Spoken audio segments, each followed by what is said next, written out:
with some of the trends of the year. So we're gonna do trends, albums, songs in that order.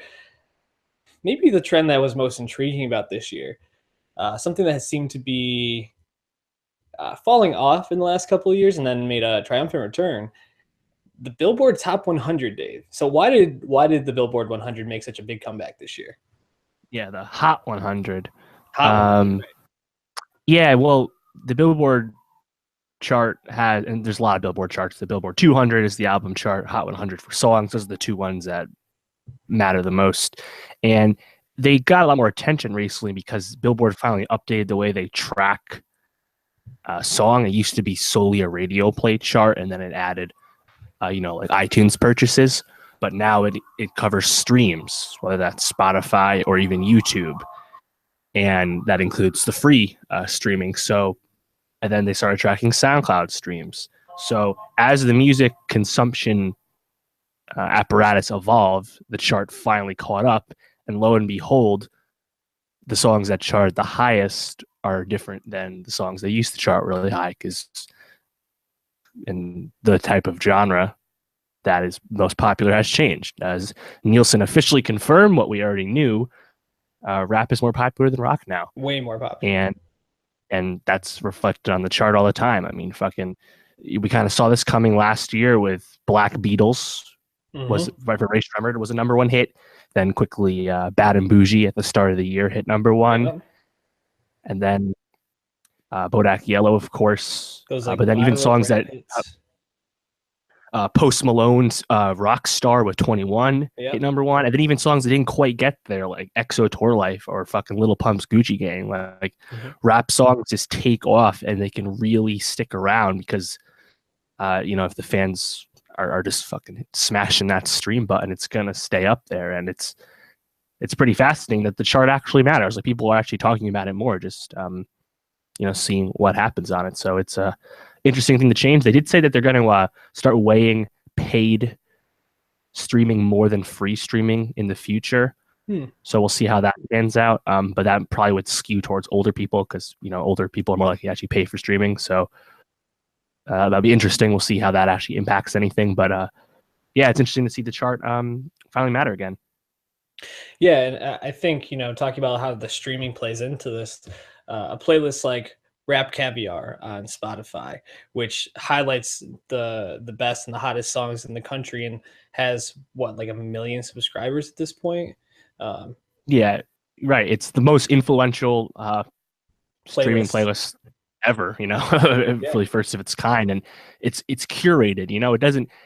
It doesn't always just pick the hot stuff. It picks what's gonna be the hot stuff. Right. That's what's so cool about it. This is not like radio. Radio's the last people to catch up to songs when they're hot, right?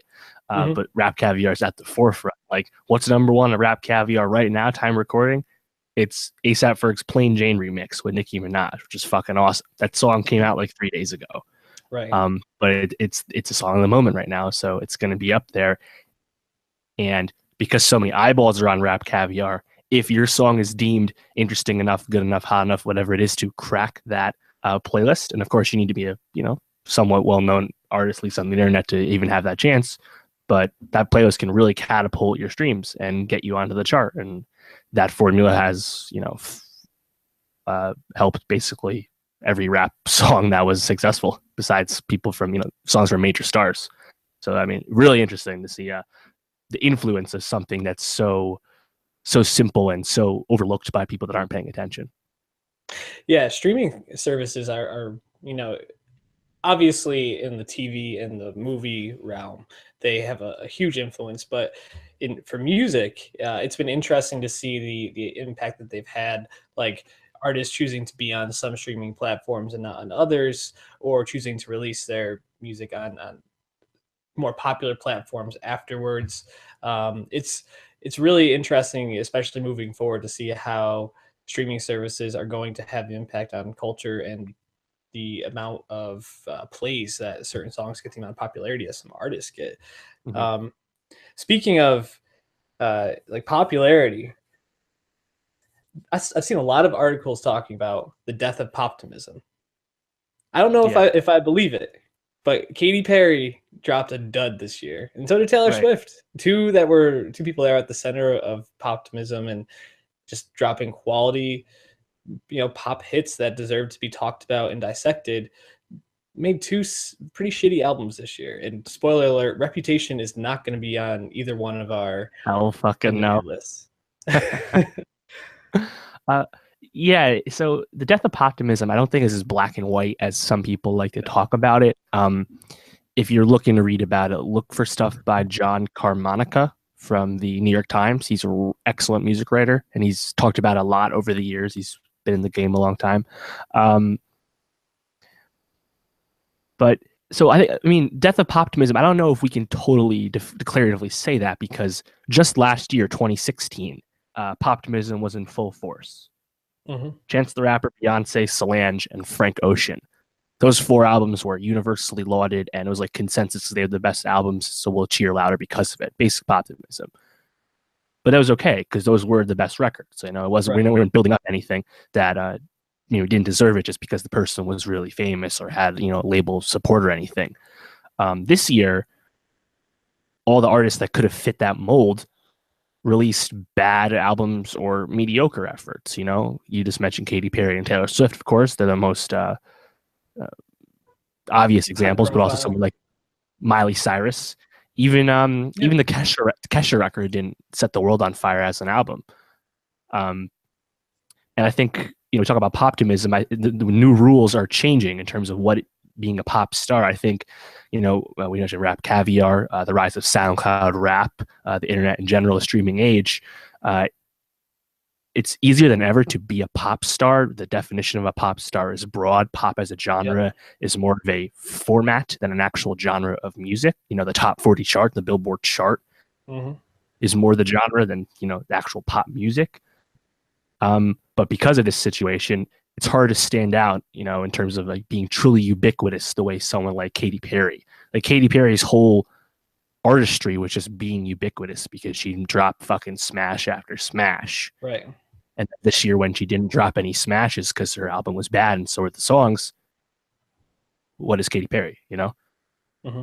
Yeah, it's actually interesting because when I was writing that down as one of the trends to talk about, I was looking at the top of my best of the year album list, and the two there at the top, not to spoil anything, I think could arguably be considered pop albums as well. I mean, I don't think it's going to be a surprise that Kendrick is going to be on my list.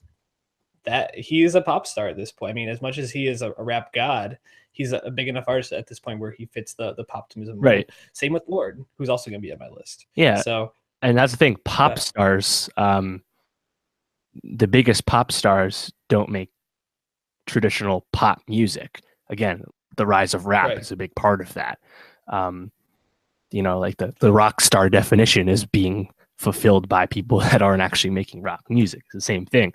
But then, going back to the new rules, I mean, the new age, pop stars coming, like a Halsey or a Logic or a Selena Gomez or a Shawn Mendes, Camila Cabello, whoever. There's a lot of them. Post Malone, even, like they all kind of have their own subsects of pop music, right? With their hardcore fans and all their support. But will anyone really get to the old way of being just so massive as a true pop artist anymore? I don't know. It's an interesting discussion, and it's still ongoing as the music continues to change. But it's fascinating, and I don't know if we can totally say poptimism is dead, because there is a few year-end lists by well-known publications that have Taylor Swift's Reputation like top 10, which is just insane. I think that if they're doing that, it's just for clicks at this point. There's no way that Taylor Swift's album should be a top 10 album this year. I think I listed like 10 more honorable mention albums, and Taylor Swift was not even thought about. The last thing I want to talk about, just in terms of trends, as we wrap up, was just kind of the rise of, I don't even know if it's rise, but the breakout of two major producers this year. We talked about it quite a bit on the pod, so we don't need to belabor it, but Jack Antonoff and Greg Kurstin just dropped. I mean, they're just working with the biggest stars. Their albums tend to rise to the top. Jack Antonoff worked with Lorde, Taylor Swift this year, St. Vincent, Greg Kurstin with Halsey, Foo Fighters, Adele. Adele last year, won the Grammys this year. Sia and Beck, who all dropped albums this year. So these guys are just, if you see a pop album, most likely one of those two are working on it in some respect. So just keep those names in mind as you move forward, and as you think about pop culture and who's helping to shape it. Especially I think Antonoff, because Kirsten seems to be he pushes the boundaries. The Foo Fighters talked about the influence he had in pushing them, but Antonoff literally takes a very idiosyncratic way of approaching music. I mean, Green Light, probably one of the biggest songs off Melodrama, the biggest song off Melodrama, not even a question, is called Incorrect Writing by Max Martin. Yep.